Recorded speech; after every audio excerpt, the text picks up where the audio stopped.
Olá, seja bem-vindo a mais uma edição do Manchete Podcast. No programa de hoje a gente vai começar a entrar na política de Bom Jesus de Itabapoana. Eu recebo aqui o pré-candidato Sávio Saboia, a quem desde já agradeço pela participação. Obrigado, Sávio. Eu que agradeço, Arnaldo Neto. A gente conviveu um pouco, né?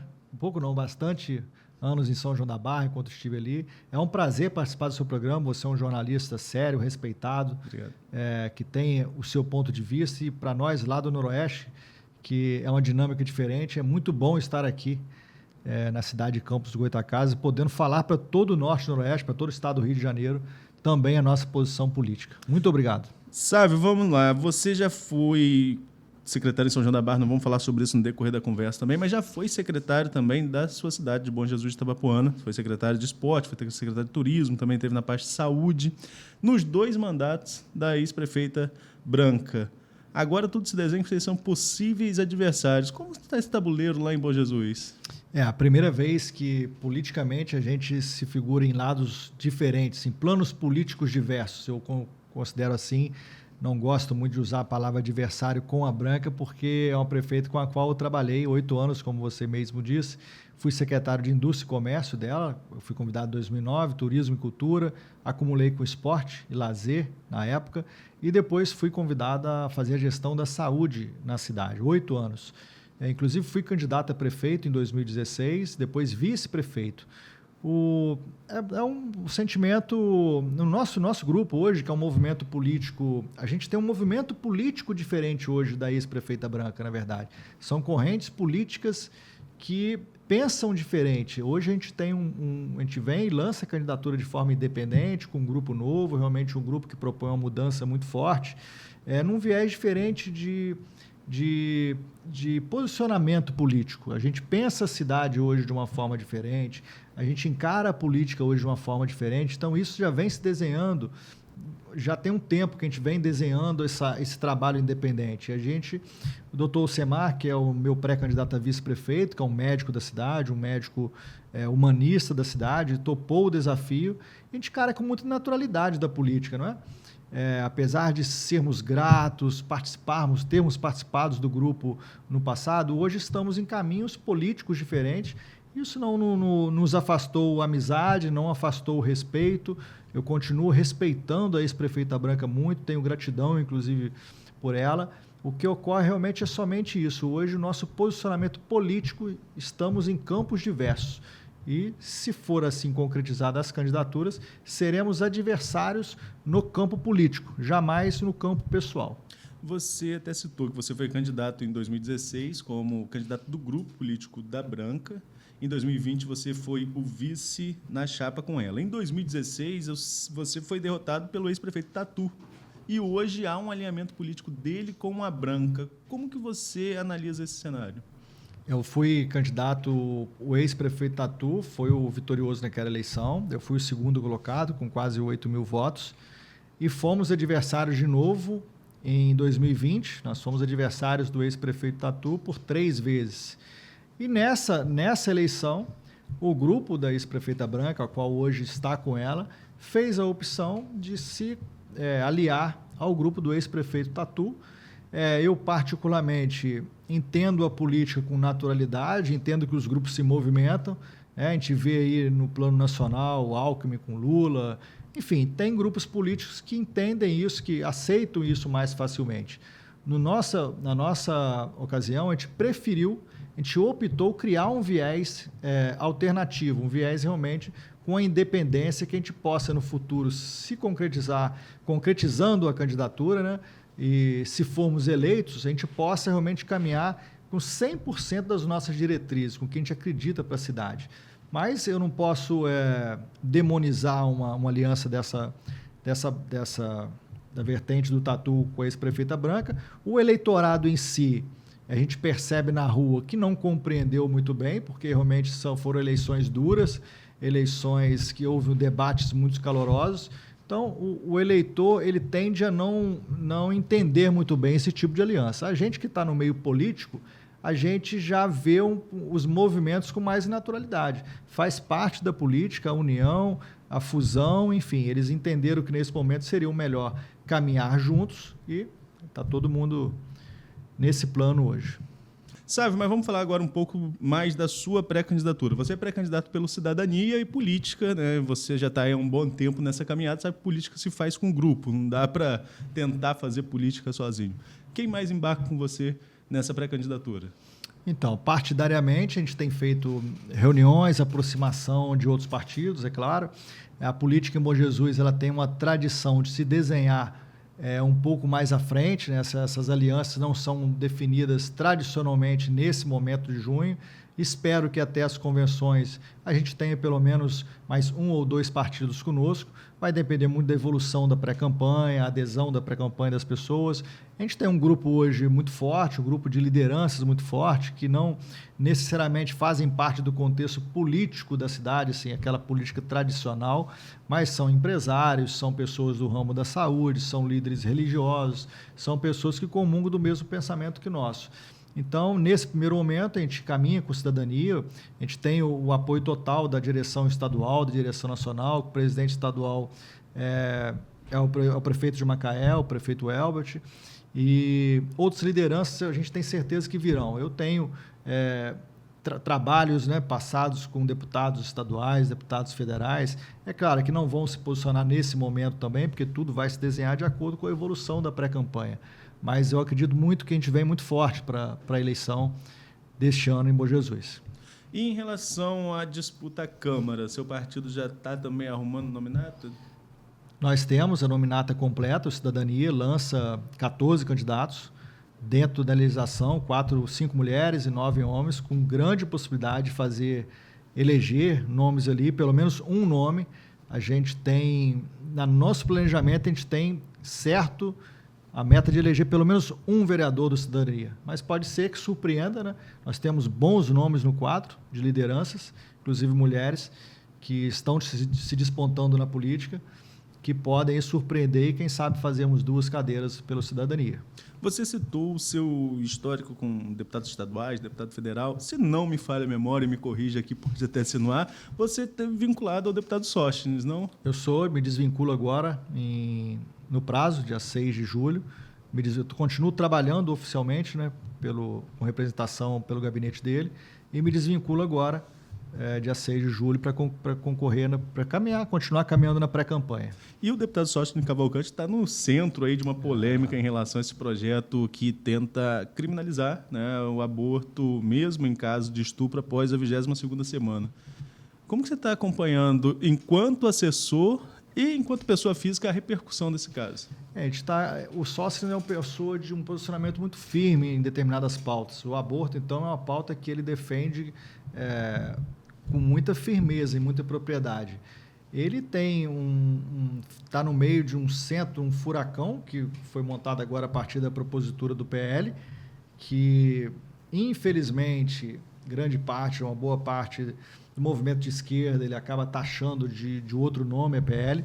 Eu, como pessoa física, eu sou cristão, eu sou católico, eu defendo fielmente os valores da vida, sempre fui assim, independente de estar com Sóstenes ou não.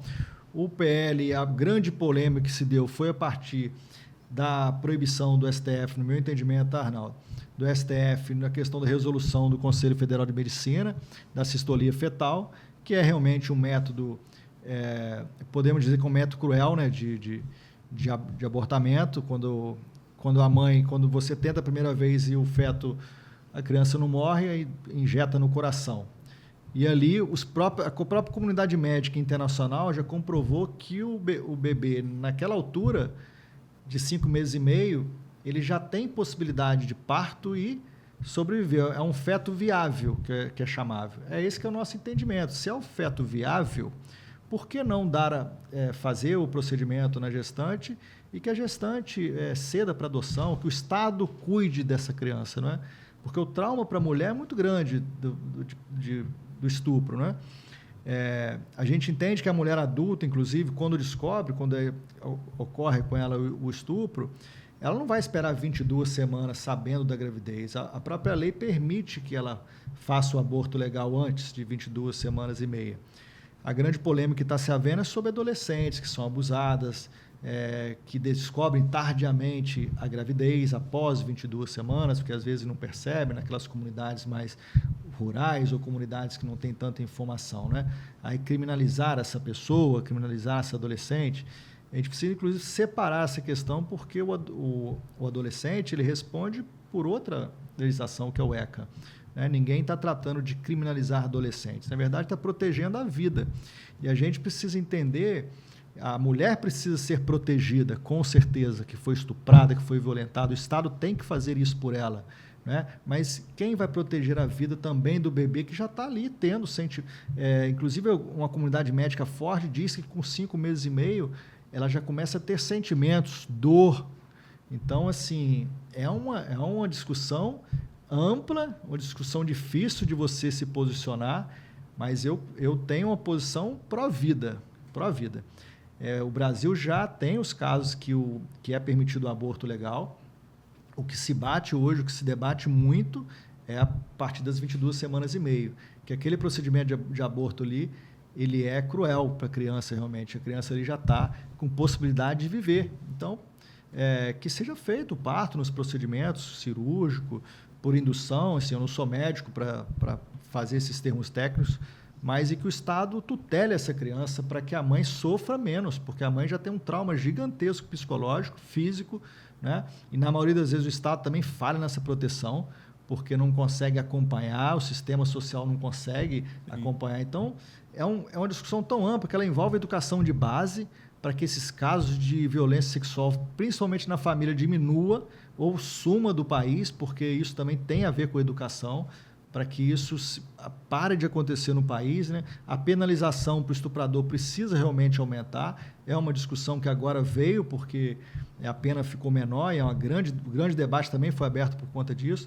Então, sim, é preciso aumentar, sim, a pena do estuprador, que eu não sei se você sabe, eu já trabalhei em sistema penitenciário de segurança máxima. E realmente um crime, inclusive, que os próprios presos não aceitam. Quando chega no sistema penitenciário o estuprador, ele já é uma pessoa que fica isolada, porque o próprio preso criminoso não aceita esse tipo de crime.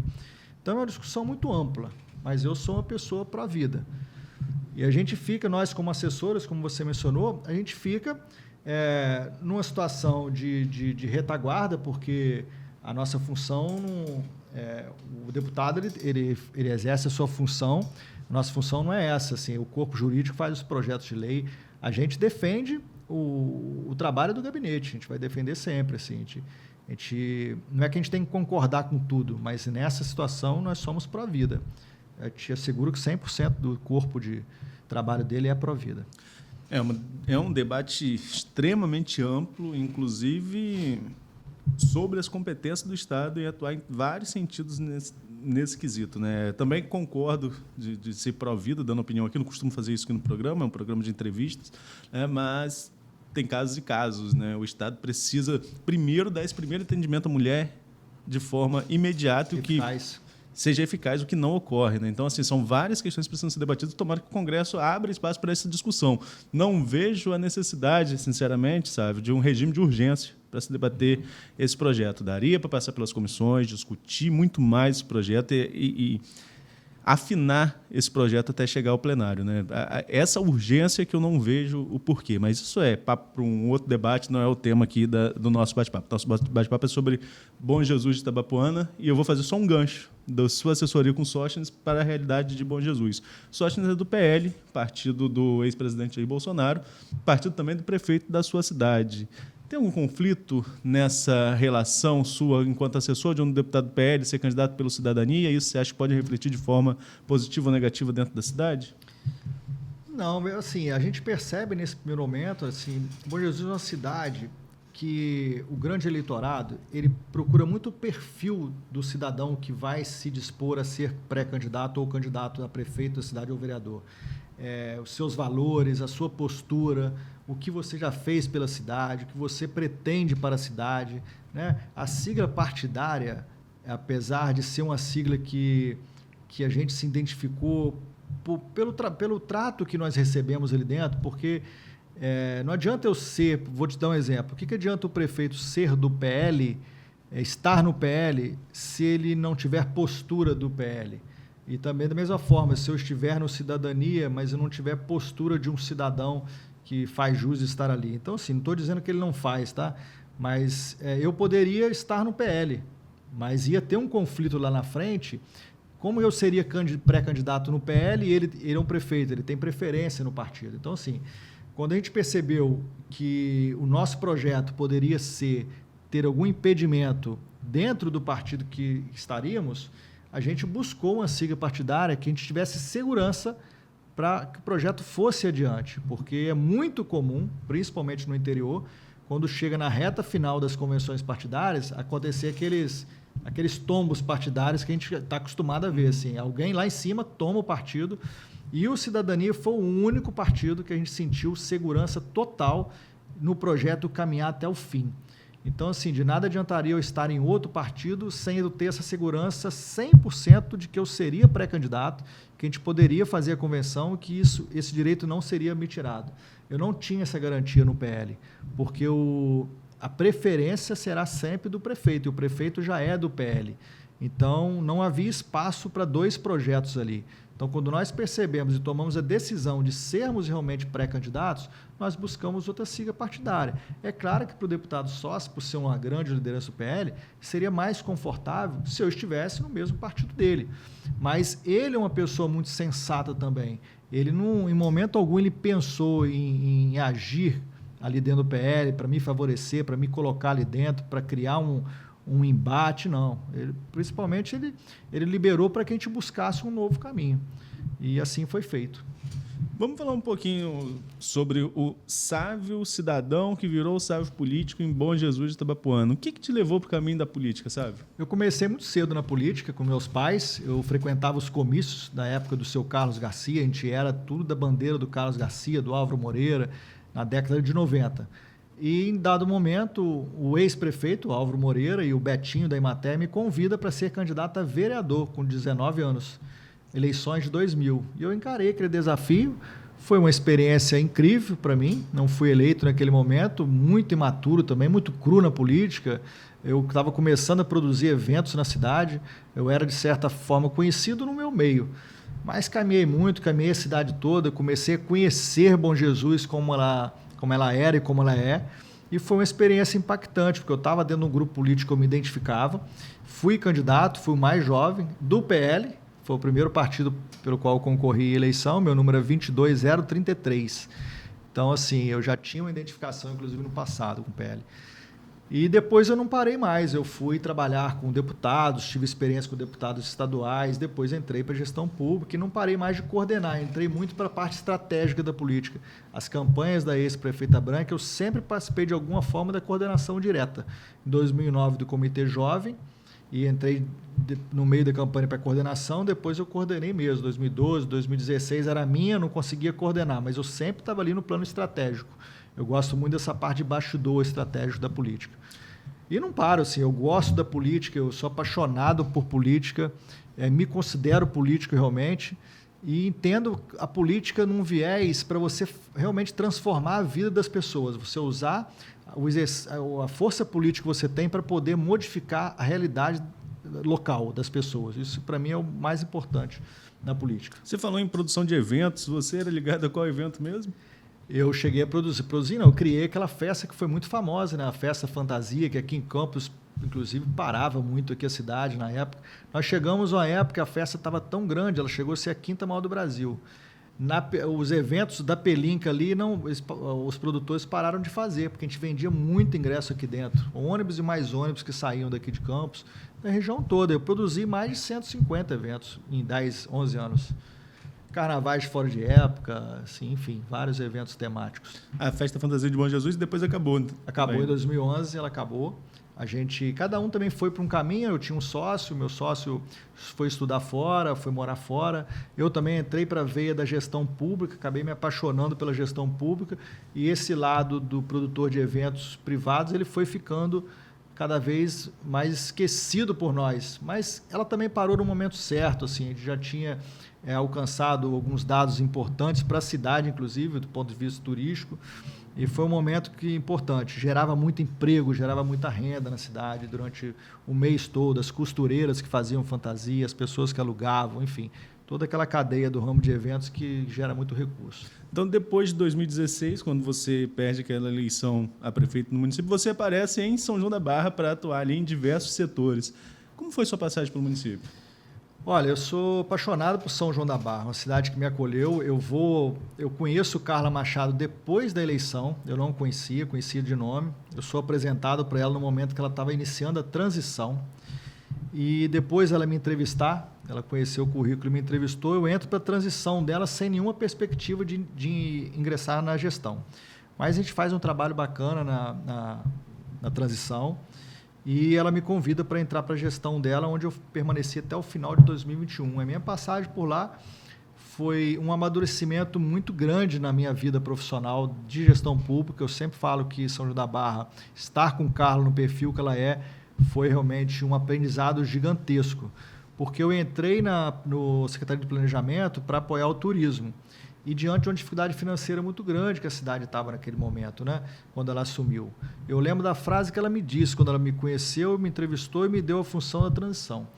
Tinha um grupo de ambulantes que não ia ter verão, estava passando uma dificuldade muito grande no setor de eventos lá. Ela falou, sabe, cuida dos meus ambulantes, por favor. Naquele momento eu entendi o recado que ela queria. Assim, os ambulantes não tinham a mínima perspectiva de ter um verão, porque ali é a cidade, que você é de lá, a cidade vive o turismo, vive os eventos, né? 368 ambulantes na associação, se eu não me engano, era. E eu comecei a trabalhar muito forte com eles. A gente criou um modelo de verão naquele ano que a prefeitura não gastou R$1. A gente fez uma parceria, um edital de parceria público-privada que permitiu que o verão acontecesse, porque senão não teria. E ali foi o primeiro momento que eu tive um contato com São João da Barra. Foi o primeiro grupo, foram os ambulantes. Depois veio aquele festival de verão que a gente conseguiu captar junto ao Sesc, né, que eu acho que é até lembrado até hoje, que teve lá em Atafona, festival gastronômico, Isso. Que foi muito bonito. Novamente, os restaurantes foram impactados. A gente fez um trabalho muito forte com os restaurantes naquela época, de qualificação, de requalificação dos restaurantes. Depois contribuímos para a criação do festival que tem até hoje lá, do Arraial Gastronômico, que foi na mesma vertente de requalificar os quiosques. Fizemos um trabalho de recadastramento dos quiosques, depois fizemos um ambulante legal, que foi a requalificação dos ambulantes, com treinamento do SEBRAE, com identificação, padronização. Depois fui para o desenvolvimento econômico, trabalhar com a parte de empregabilidade. Também, assim, potencializamos bastante aquela questão do balcão de empregos. Trabalhamos muito forte a fiscalização no porto, que deu um resultado também bacana de empregabilidade. A gente ia 6 horas da manhã para a fila lá, para fiscalizar se o porto realmente estava entrevistando as pessoas de São João da Barra, dentro da cota que era estabelecida na lei. Enfim, aí depois tive aquela passagem em Campos, né? Vim trabalhar 1 ano na saúde de Campos com o Dr. Hábito, retornei para São João da Barra na saúde, e é onde eu fiquei até o final do meu desligamento. Eu fui coordenador do Covid com a Arlene em 2020 e depois migrei para secretário de saúde no pior ano da pandemia. Na verdade, eu achei que ia ser o melhor. A Carla também achou que estava acabando o Covid ali. Eu fui para ficar 3 meses, realmente. A Carla, inclusive, quando me convidou, disse que era para que a Arlene pudesse ter, inclusive, um descanso. Acabei ficando até dezembro, mas foi o ano mais mortal do Covid, o ano mais dramático, o pior ano do ponto de vista de impacto para a sociedade. Aquele momento todo eu passei ali. E aí eu retorno para a minha cidade, para esse projeto político para o qual me lanço agora. Porque aquela sua saída ali em dezembro de 2021, até então eu não sabia o que você me disse agora, que era um combinado que já existia, porque ficou um burburinho no ar naquele momento. Eu cheguei a falar com você naquela ocasião, né? Ficou muita gente questionando o que aconteceu, essa saída tão repentina. Então já era o combinado. Na verdade, quando ela me convidou, ela disse que seriam 3 meses, né? Assim, eu continuaria no governo, mas não como secretário de saúde. Porque a gente entende também que um secretário de saúde, assim, cidade que a gente não é de lá, não é fácil você estar num cargo tão importante não sendo da cidade. Mas eu acabei ficando, assim, como a pandemia agravou, a gente continuou dando um resultado satisfatório. Já existia um combinado, realmente. Eu tinha recebido um convite em agosto de 2021 para eu ingressar nesse projeto político de ser pré-candidato agora, voltar para a minha cidade, estar mais presente na minha cidade, porque o que as pessoas diziam é o seguinte: como que você quer ser candidato a prefeito? Tudo bem, você está trabalhando em São João da Barra, dando resultado, é uma cidade que eu amo, eu estava bem com a prefeita, bem na minha função, mas eu nunca estava na minha cidade. Eu ia final de semana quando poderia ir, porque na pandemia eu até quase não conseguia. E aí eu retorno para a cidade naquele momento. Ainda fiquei em São João até depois do Natal. Eu ainda fiquei na cidade fazendo a transição toda dela depois do Natal. Em janeiro eu já começo em Bom Jesus. Mas São João eu só tenho a agradecer, Arnaldo, assim, a São João da Barra, as pessoas que me receberam e me acolheram tão bem. Em todo momento que eu estive lá. Carla Capucci, hoje, que é a prefeita, foi a primeira pessoa administrativamente que me acolheu lá. Eu era na planejamento e ela estava na licitação na época. Ela, como vice-prefeita, ela me acolhia muito, me ajudava muito na saúde ali. No ano que eu estava secretário, ela me ajudou muito. E ela era vice-prefeita. Então, assim, eu não tenho nada a reclamar de São João. Eu só tenho a agradecer. É uma cidade que eu volto, repentinamente eu volto lá ainda. Tenho muitos amigos lá, deixei muitas pessoas. Tenho a impressão que eu deixei um trabalho realizado na cidade. Tenho essa impressão, eu escuto falar sobre isso. E quem sabe um dia a gente retorna para fazer um trabalho também, né? A gente sempre deixa portas abertas. Mas São João para mim só foi escola, só felicidade mesmo, graças a Deus. E aí você volta para Bom Jesus e qual a sua avaliação da gestão do atual prefeito? Então, o atual prefeito, assim, eu não tenho nada contra o atual prefeito pessoalmente. Assim, eu tenho pontos divergentes seríssimos do ponto de vista das prioridades da gestão. Avalio assim. Eu entendo que ele teve uma oportunidade muito grande de, quando entrou, pela forma que entrou, né, romper com muitos costumes que já estavam enraizados na cidade e na administração pública, que são nocivos à população, que deixam a população, de certa forma, à mercê de só conseguir os serviços públicos se for por intermédio de terceiros, principalmente na saúde. Ele teve uma oportunidade incrível de colocar o ritmo dele. E o que a gente sente quando percebe as atitudes, as tomadas de decisão, é que muita gente governa, né? Muita gente governa mais do que ele. Ele poderia estar ele poderia ter colocado o ritmo de gestão dele, uma pessoa nova, uma pessoa jovem. Ele teve uma oportunidade incrível para romper com muita coisa e não rompeu. Eu acredito que ele avançou em algumas situações, mas a gente não vê na cidade uma grande transformação na qualidade de vida das pessoas. Eu esperava mais dinamismo, eu esperava que fosse algo mais voltado para o desenvolvimento econômico, que a cidade pudesse apresentar agora, em 2024, um planejamento estratégico para os próximos 10 anos, por exemplo, né? Que a política dos autistas estivesse com a prioridade maior com relação ao fornecimento de medicamentos, por exemplo. Então, assim, a cidade que está crescendo, ela está com a faculdade de medicina pujante, um hospital que está crescendo muito, o hospital modernizou muito ao longo dos últimos 10 anos, e a gente não vê se falar em políticas públicas de emprego para jovens, de qualificação para jovens, a gente não vê falar em planejamento estratégico para desenvolver a cidade. Então, assim, eu vejo uma gestão fazendo o trivial, fazendo o beabá bem feito, que é a limpeza da cidade, ali a secretaria reformando algumas coisas, mas a gente sempre fala que a cidade pode muito mais. Então, eu esperava dele, enquanto cidadão, um prefeito que pensasse além, fora da caixa, que pudesse trazer Bom Jesus, pelo menos planejar Bom Jesus estivesse num patamar mais desenvolvido, mais voltado para qualificar as pessoas, voltado para a empregabilidade, enfim, para a tecnologia. Esperava mais. Você citou no início da sua resposta, sabe? Eu não quis te interromper, para não interromper seu pensamento, da forma que o prefeito chegou, né? Para quem não se lembra, né? Infelizmente foi um episódio trágico, né? O pai dele era candidato, ex-prefeito e candidato naquela eleição, morreu durante uma entrevista, né?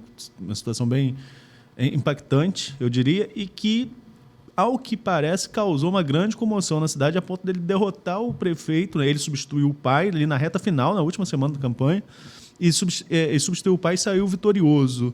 Essa impressão que eu tenho de longe é a impressão real do que aconteceu? Foi uma comoção muito forte na cidade? O ex-prefeito Paulo Sérgio, o saudoso Paulo Sérgio, ele, inclusive, à época da eleição, estava inelegível. Ele não tinha condições de ser eleito. Era quarta-feira do fato, da tragédia, faltando 3 dias para a eleição. Realmente, a eleição estava polarizada entre a Branca e o Tatu. Assim, o Tatu bem próximo, pelo menos as pesquisas que a gente acompanhava, o Tatu chegando próximo à Branca naquele momento, do reta final, e acontece o fato. Realmente houve uma comoção muito grande. O prefeito, o Sérgio, que é hoje o prefeito, ele era vice do Tatu. Ele era o atual vice do Tatu, porque o Paulo Sérgio trouxe o Tatu para dentro das eleições em 2012 e 2016. Paulo Sérgio pai sempre esteve nessa eleição do Tatu, ajudando a elegê-lo. E o Serginho, que é o atual prefeito, foi o vice durante 4 anos do Tatu. E houve uma comoção na cidade muito grande, realmente. Os candidatos recuaram a candidatura em respeito, nós recuamos, tiramos o nosso povo da rua, quinta-feira e sexta-feira. O Tatu também fez o mesmo, sexta-feira que ele voltou. E sábado de manhã essa eleição já estava virada. Sábado de manhã, como fomos andar na feira, eu e Branca na época, as pessoas já falavam que a eleição estava virando. E realmente uma comoção muito forte, né? Mas assim, quando eu quis dizer a forma como entrou, foi isso. Foi que eu quis dizer a forma como ele entrou, assim, ele entrou sem compromisso com ninguém. Ele entrou sem compromisso político, sem compromisso com empresas, com financiamento. Ele não precisava cumprir nada assim, de acordos, né? Acordos que às vezes atrapalham mais do que ajudam a gestão. Então ele teve uma grande oportunidade ali nos primeiros 6 meses, o primeiro ano, vamos colocar aí, porque é o ano de pandemia também que ele pegou, né? Vamos tirar o ano da pandemia, para não falar que estamos sendo injustos, foi um ano difícil. Vamos pegar 2022, ali ele começasse a reorganizar a cidade do ponto de vista de romper com muitos costumes que já deveriam ter sido rompidos, e ele teve essa oportunidade e perdeu. Então isso é uma crítica forte que eu faço, ele poderia estar fazendo diferente, bem diferente. É isso que a gente se propõe, inclusive. Então vamos falar não sobre proposta, porque não estamos no momento ainda, a Justiça Eleitoral não permite falar de projeto de governo, mas a gente pode falar de perspectivas para a cidade, para a gente concluir nosso bate-papo, sabe? O que você espera para Bom Jesus no futuro, se um dia você chegar à prefeitura da sua cidade? Eu espero uma cidade Arnaldo, que pense no cidadão em primeiro lugar, na qualidade de vida do cidadão, numa cidade que pense em qualificar as pessoas, qualificar os jovens, qualificar os adultos para o mercado de trabalho. É uma cidade que está crescendo muito, a construção civil da cidade está pujante, então a gente precisa qualificar as pessoas para a construção civil, a gente precisa qualificar para o comércio, para atender a rede de serviço, a gente precisa qualificar para a saúde, para atender o hospital que está crescendo e crescendo cada vez mais. Eu penso numa cidade que a saúde básica ela seja muito mais acessível do que é hoje, que as pessoas dependam cada vez menos de pedir favor a intermediários para ter acesso a serviços simples, a exames simples, a consultas simples que hoje acontece. Eu penso numa cidade mais acessível para os deficientes, por exemplo, para as causas do autista, para os deficientes físicos, inclusive, que tem na cidade ainda quase mobilidade urbana nenhuma. A gente tem um transporte público que não é organizado, não é regulamentado. Então, tem distritos, para você ter um exemplo, você imagina se o Açu, lá em São João da Barra, não tivesse uma linha de ônibus. A gente tem distritos em Bom Jesus importantes que o ônibus só sai uma vez por semana da cidade. Então, eu penso numa cidade mais acessível para todos, que ela pense, sim, no investidor que está vindo de fora, no turista que está vindo de fora, mas, prioritariamente, hoje, pense no seu cidadão que está todo dia ali, pagando seus impostos, esperando a cidade crescer, esperando emprego, esperando oportunidades, né? Todo pai de família hoje, mãe de família, ele sonha para o filho dele, o estudo, pelo menos grande parte, sonha a criança começar a estudar, se formar e entrar no mercado de trabalho. É o grande sonho de todo mundo hoje, porque está muito difícil a vida de todos. E a gente não vê a cidade preparando os seus cidadãos para o futuro. Eu penso numa cidade tecnológica. Quando eu estava em São João da Barra, eu visitei Santa Rita do Sapucaí. A Carla Machado vai lembrar disso. Fui eu, Madureira, na época, Marcelino, pela secretaria. Que é uma cidade modelo do ponto de vista de desenvolvimento tecnológico. Eu sonho a minha cidade uma espécie de Santa Rita do Sapucaí do Noroeste Fluminense. Incentivar os jovens a pensarem para frente, pensarem em tecnologia, pensarem em inovação, eles crescerem nesse ambiente de empreendedorismo, crescerem num ambiente aprendendo a fazer negócio, querendo realmente já chegar com 18, com 16, ele já vocacionado para algo. É isso que eu penso para a minha cidade. Que daqui a, vamos supor, hoje a criança com 10, daqui a 10 anos, ela seja já iniciando sua vida adulta com um pensamento totalmente diferente. Eu penso muito nisso. Obrigado, Sávio, pela sua participação. Eu quero deixar aqui, desde já, o convite aberto para uma outra oportunidade lá na frente, depois que as convenções homologarem realmente as candidaturas. Eu que te agradeço, Arnaldo. Obrigado pela entrevista, obrigado pela oportunidade de falar para os internautas, para os seus ouvintes, que eu sei que são milhares de pessoas e estarei sempre à disposição. Sucesso no seu novo programa, na sua empreitada, na sua carreira. Dê um grande abraço no São Joanense quando você retornar. Estarei sempre à disposição. Obrigado, Sávio. E a você que nos acompanhou até aqui, fique ligado também nas nossas redes sociais. Até a próxima.